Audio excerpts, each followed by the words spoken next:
नमस्कार दोस्तों, बेबाक भाषा के संडे ऑफ बीट में आपका स्वागत है। आज आपके साथ मैं चर्चा करने जा रही हूं पॉलिटिक्स ऑफ पंजाब, यानी पंजाब में ऐसा क्या खास चल रहा है जिस पर ध्यान बहुत कम है लेकिन खलबली बहुत तगड़ी है।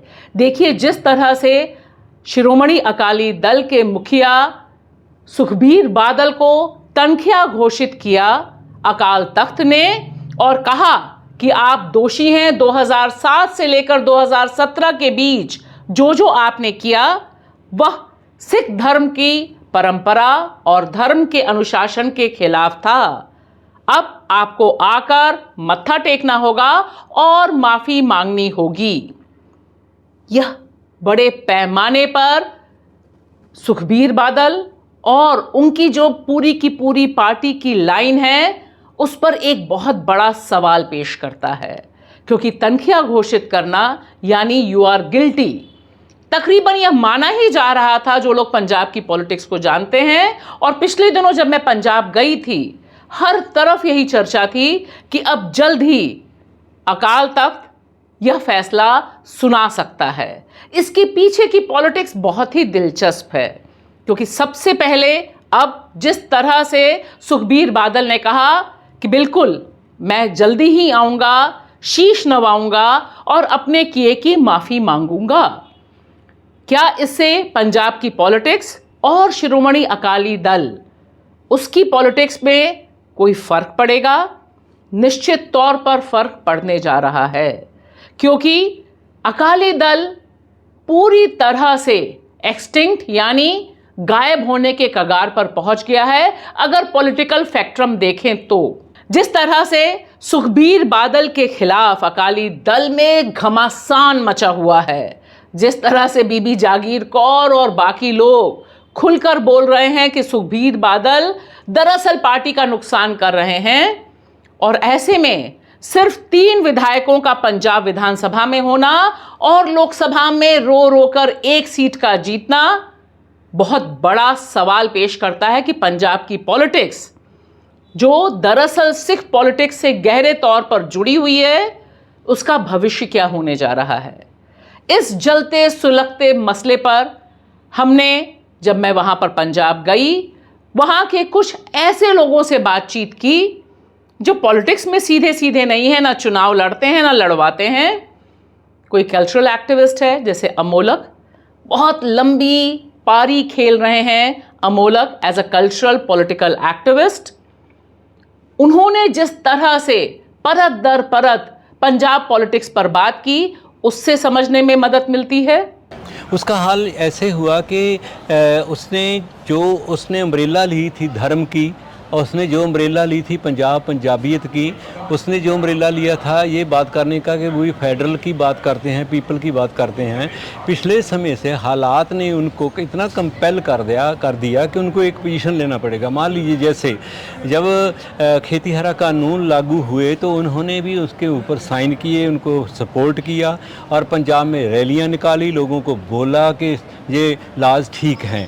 बीजेपी के साथ ही थे ना? हाँ, साथ ही थे। तो जिस समय पंजाब में अपसर्ज हुआ, बहुत बड़ा विद्रोह हुआ, पंजाब की आवाम, पंजाब के बड़ी बड़ी पार्टियों वाले नहीं, पंजाब का आम आवाम, पीजेंट ऑर्गेनाइजेशन जब मैदान में आई तो उस समय उनके लिए अपने पाँव के तले की जो जमी थी वो खिसकने लगी और छोटे छोटे अर्थक्वेक आने लगे। सो उस अर्थक्वेक आने से फिर उन्होंने उधर से रिज़ाइन किया। और हमने बात की परमिंदर सिंह से, जो लंबी पारी खेल चुके हैं, एज एजुकेशनिस्ट पढ़ाते रहे हैं, लेकिन आज की तारीख में भी उन्होंने पढ़ना पढ़ाना बंद नहीं किया है।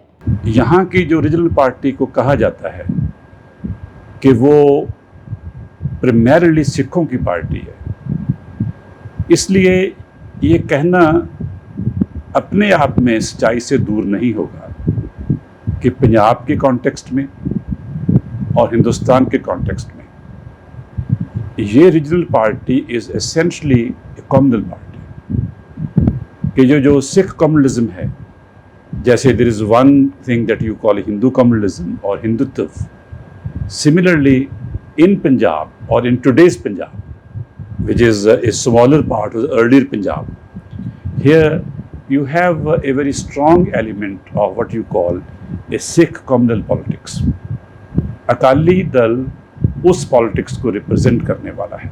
और बूटा सिंह से भी जो ग्रास रूट एक्टिविस्ट हैं, पत्रिकाएं निकालते रहे हैं, अनुवाद करते रहे हैं, किताबें लिखते रहे हैं और बहुत पैनी निगाह रखते हैं पंजाब की पॉलिटिक्स पर। जो अकाली पार्टी है तो उसके बीच में काफ़ी ज़्यादा जो पिछले लंबे समय में जो उसमें टूट फूट हुआ है और उसकी जो लीडरशिप है, उसकी क्रेडिबिलिटी है जो लोगों में पूरी तरह समाप्त हो गया है। सबसे बड़ा सवाल है कि पंजाब की पहचान बन चुकी शिरोमणि अकाली दल पार्टी इस मुकाम पर पहुंची तो क्यों पहुंची, क्या गड़बड़ियां रहीं, इसे भी समझना पंजाब की नज़र से बहुत ज़रूरी है।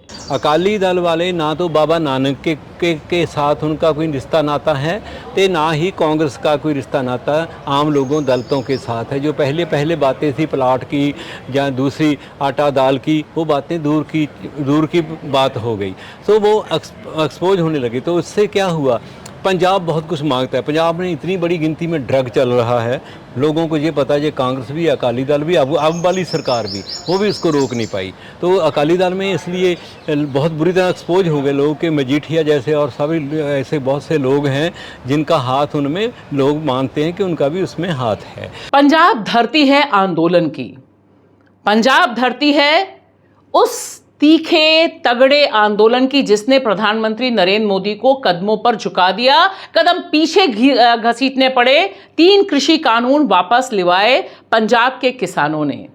पंजाब के किसान, वहां की जत्थेबंदियां यानी यूनियन इतनी मजबूत हैं कि वह दरअसल तय करती हैं पॉलिटिक्स की धार को।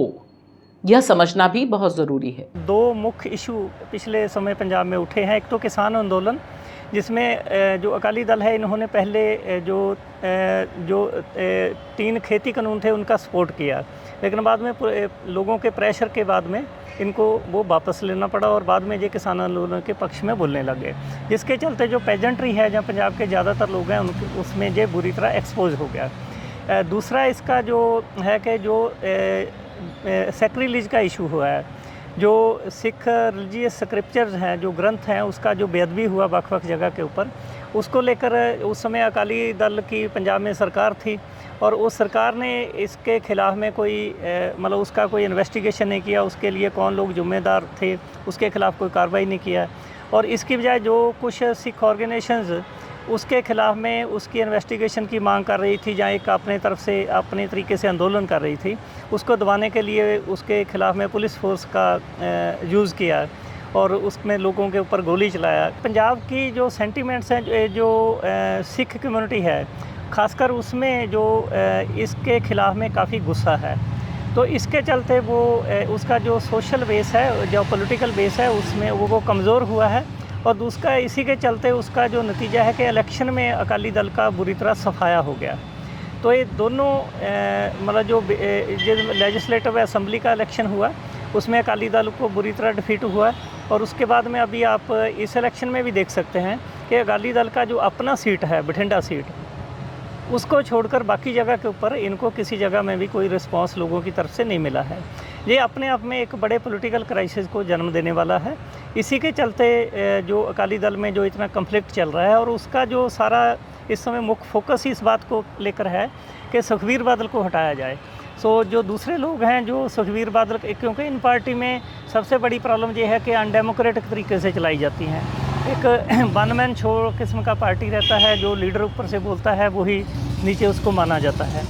अभी उसके ख़िलाफ़ में जो नीचे वक् तरह के लोग हैं, जो पहले सुखबीर बादल के टाइम में, प्रकाश सिंह बादल के टाइम में जो दबे हुए थे, अभी वो लीडरशिप है जी वो हथियाने के लिए कोशिश कर रहे हैं। और दूसरा इसमें ये है कि वो एक तरीके से ये दिखाना चाहते हैं कि जो पिछले समय जो भी हुआ है उसके लिए सुखबीर बादल जिम्मेवार है और वो लोग इस समय मतलब सिख लोगों को अपने पक्ष में करने के लिए वो इस तरह कर रहे हैं कि हम इसके लिए माफ़ी मांगते हैं, हम उसके लिए माफ़ी मांगते हैं। वो हरमंदिर साहब जाकर वहाँ माफ़ी मांगने का वो कर रहे हैं ताकि वो लोगों में अपनी क्रेडिबिलिटी बना सकें और सुखबीर बादल को वहाँ से हटा सकें। लेकिन एक रीजनल पार्टी के तौर पर जो अकाली दल का जो क्राइसिस है, इसका जो क्रेडिबिलिटी वो ख़त्म हो गया है। क्राइसिस इतना बढ़ गया है कि अभी आज का स्थिति में ये कोई पंजाब के इश्यूज़ को लेकर जहाँ के इकोनॉमिक इश्यूज़ हैं उनको लेकर, या किसी किस्म के भी कोई जो इशू हैं उनको लेकर कोई फाइट करने की, कोई लड़ाई देने की स्थिति में नहीं है। जब इनको मालूम पड़ा कि इनकी एलिनेशन हो रही है नीचे लेवल तक because of the farm laws and because the farm agitation, जब वो उनको लगा तब इन्होंने सडनली इन्हें बीजेपी से अलायंस से विड्रॉ किया। लेकिन विड्रॉ करने के बाद भी ये बिल्कुल बीजेपी की पॉलिटिक्स से अपने आप को अलग नहीं कर सके। आप देख सकते हैं कि इन्होंने राष्ट्रपति का जो चुनाव था उसमें इन्होंने बीजेपी की मदद की, और आप एक दो इंस्टेंस देख सकते हैं जिस पर ये लगता है कि ये बीजेपी के नज़दीक रहे। अभी जो इनमें जो डिवीज़न भी पैदा हुई है, उस डिवीज़न में भी ये बात नज़र आ रही है कि दोनों ग्रुप्स के बीजेपी के साथ रिलेशंस हैं। एक बात बहुत साफ है कि भारतीय जनता पार्टी की लाख कोशिशों के बावजूद यहां उसकी दाल नहीं गलती। वजह, पंजाब बीजेपी वाली कम्युनल पॉलिटिक्स से दूर है, और यहां पर मोदी जी आकर जितना भी बोल दें, पाकिस्तान, हिंदू मुसलमान, हिंदू सिख, यहां की जमीन उस तरह की नहीं है। यहां पर जो खालिस्तान का मुद्दा रहा है वह भी आज की तारीख में डिफ्यूज है। इस बारे में परमिंदर का जो एनालिसिस है वह बहुत मानीखेज है। अकाली दल की पोजीशन इस वक्त पंजाब में है वो ऑलमोस्ट ऐसी है कि इट्स मूविंग टुवर्ड्स एक्सटिंक्शन। तो जो 10 साल का रूल रहा प्रकाश सिंह बादल का, उस पीरियड में आप कह सकते हैं कि जितनी करप्शन का लेवल बढ़ा, जितनी इनकी पॉलिटिक्स में नॉन सीरियसनेस बढ़ी, specially in the politics of Kabir Singh Badal, और जितना ये पॉलिटिक्स एक फैमिली के अराउंड कॉन्सेंट्रेट हो गया because of these three and many more reasons also, Akali Dal तभी से डिस्क्रेडिट होना शुरू हो गया था। This is one. Number two, जो ये सेकुलरिज्म की इंसिडेंट्स हो रहे हैं, इस इंसिडेंट्स ने भी पंजाब के सिखों के एक हिस्से में, I am not saying all the Sikhs, एक हिस्से में इनके ख़िलाफ़ कुछ नाराज़गी, कुछ गुस्सा ज़रूर पैदा किया। लेकिन वो एक हिस्से की बात है, क्योंकि मैं ये बात दावे से कह सकता हूँ कि पंजाब के लोग, बी दे बी सिख्स और हिंदूज और belonging to some other religion, at the people's level they are not communal. Punjab में अगर कहा जाए तो बड़े आराम से कहा जा सकता है, at people's level there is no place for Khalistan और खालिस्तानी पॉलिटिक्स, ऑल्दो यानी Khalistani elements are there, and Khalistan is a kind of politics जो एसेंशली कॉम्युनल है, फ़िरका परस्ती है। सो उस कॉन्टेक्स्ट में एक हिस्से में नाराज़गी ज़रूर जाती है, लेकिन क्योंकि वो हिस्सा इन्फ्लुएंशियल है इसलिए वो अपनी बात को प्रोपेगेट बड़ा ज़ोर से करता है। इस तरह से ग्राउंड रिपोर्ट के जरिए बहुत ज़रूरी है किसी भी राज्य को समझना, और आज की तारीख में पंजाब इसलिए भी ज़रूरी है क्योंकि पंजाब से सटा हुआ राज्य हरियाणा चुनाव में जा रहा है, और शंभू बॉर्डर पर विनेश फोगाट पहुंचती हैं। शंभू बॉर्डर यानी हरियाणा और पंजाब का बॉर्डर, जहां पर किसान 200 दिनों से धरना दे रहे हैं। ऐसे में सुखबीर बादल का इस तरह से तनखिया होना पॉलिटिक्स पे क्या असर डालेगा, यह लाख टके का सवाल है। शुक्रिया।